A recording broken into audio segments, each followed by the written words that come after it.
Hai Gidi Parents, jumpa lagi dengan saya Hanifah Uswari. Saya mendapat pertanyaan dari seorang ibu yang tinggal di rumah singgah pejuang hati, Yayasan Rumah Satu Hati di daerah Kenari. Pertanyaannya bisa kita dengar berikut ini. Selamat siang, Prof. Saya ingin bertanya, bagaimana cara menjaga anak agar terhindar dari virus corona? Terima kasih, Prof. Jadi bagaimana kita menghindarkan seorang anak agar ia tidak tertular infeksi virus corona?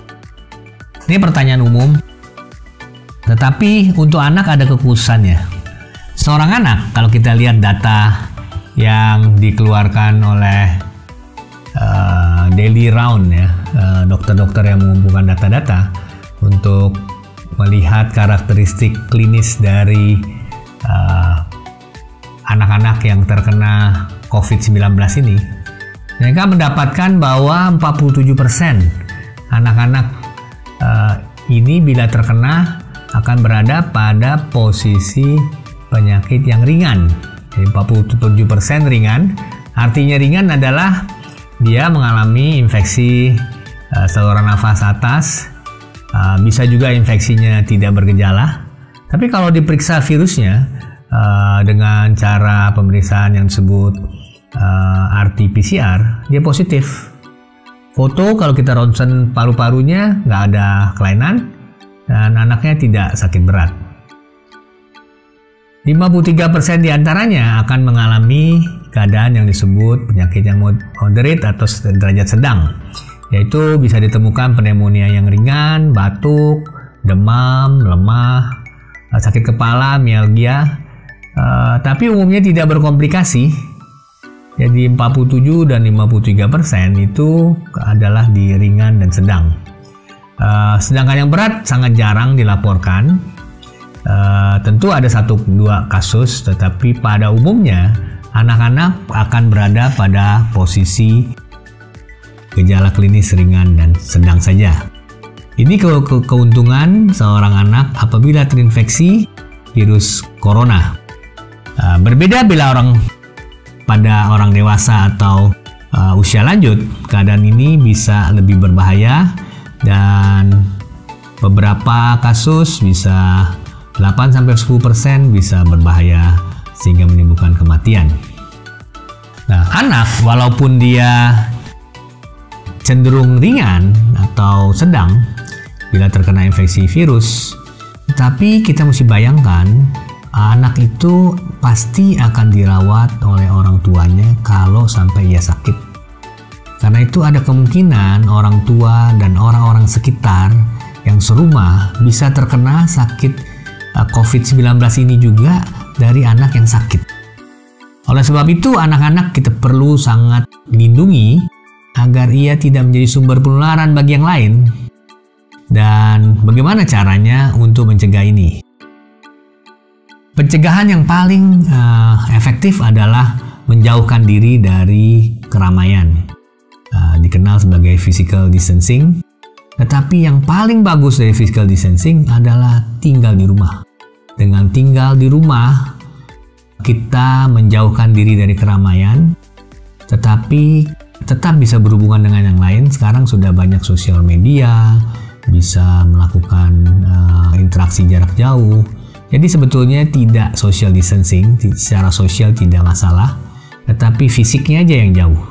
Dengan menjauhkan fisik ini, dengan tinggal di rumah, maka seorang anak bisa kita lindungi. Ini adalah tindakan yang paling bagus untuk mencegah seorang anak tidak terkena virus corona. Lalu apalagi yang mesti kita perhatikan? Seorang anak kalau kita bisa jaga terus di dalam rumah tentu ideal. Tetapi orang tua kadang-kadang mesti keluar rumah untuk membeli makanan, untuk urusan yang penting, sangat penting. Dia mesti tetap keluar. Nah, mereka yang keluar kalau mengajak anaknya sekalipun, semuanya harus memakai masker. Usahakan memakai masker bedah. Kalau tidak ada, apa boleh buat? Pakai saja masker kain yang bisa juga membantu, walaupun tidak sebaik masker bedah. atau masker N95. Tapi pakailah masker kalau keluar. Dengan memakai masker itu melindungi dua hal sekaligus, yaitu melindungi diri sendiri dan kita juga tidak menulari lingkungan.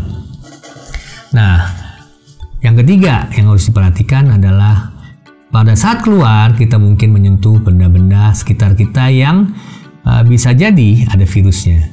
Karena itu seringlah mencuci tangan bila terutama memegang benda-benda yang kita curigai ada virusnya. Benda-benda itu biasanya benda-benda yang dipegang oleh orang banyak. Misalnya gagang pintu, tombol listrik, tombol lift. Nah, hal-hal yang sering dipegang orang, hati-hati, kita harus segera mencuci tangan, atau bila tidak ada air dan sabun kita bisa menggunakan hand sanitizer. Baik memakai masker maupun mencuci tangan harus betul caranya. Percuma saja memakai masker kalau caranya salah. Anda semua bisa melihat lagi video saya mengenai menggunakan masker yang benar, dan untuk mencuci tangan ada video tentang 11 langkah mencuci tangan dari WHO. Dan perhatikan waktu kontaknya, jangan sampai kurang, karena kita bukan hanya ingin tangan bersih, tapi kita ingin tangan yang bebas dari virus corona. Nah, kalau ini semua sudah dijalankan, hal lain yang harus dijaga adalah kesehatan tubuh sendiri. Bagaimana menjaga kesehatan tubuh sendiri dari dalam adalah dengan cara satu, tidur yang cukup.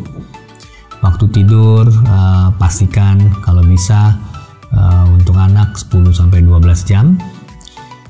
Kemudian juga perhatikan agar tidurnya pulas, jangan sampai terbangun-bangun malam, supaya kesehatannya bisa pulih pada saat tidur.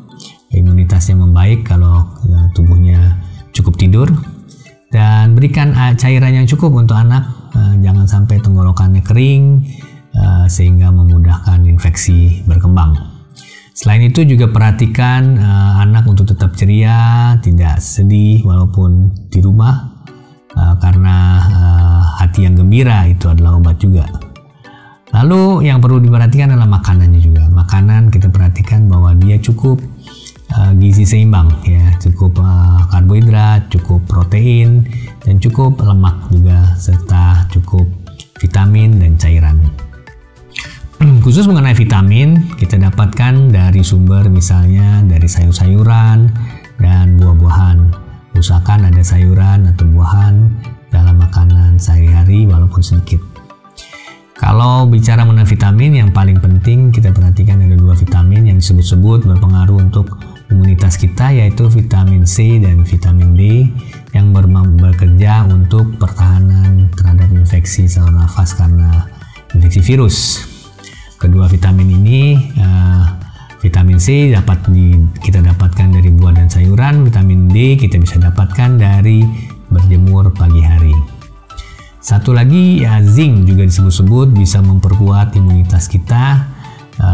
Zinc atau seng ini dapat kita peroleh dengan suplementasi. Kalau diperlukan, kita bisa dapatkan, ada yang bentuknya sirup, ada yang bentuknya tablet. Zinc, tapi umumnya akan tertulis untuk diare. Tapi dalam keadaan ini kita gunakan bukan untuk diare, tapi untuk meningkatkan imunitas terhadap infeksi virus. Itulah hal-hal yang bisa saya sampaikan. Mudah-mudahan bermanfaat dan anak-anak kita bisa sehat selalu. Terima kasih untuk pertanyaannya.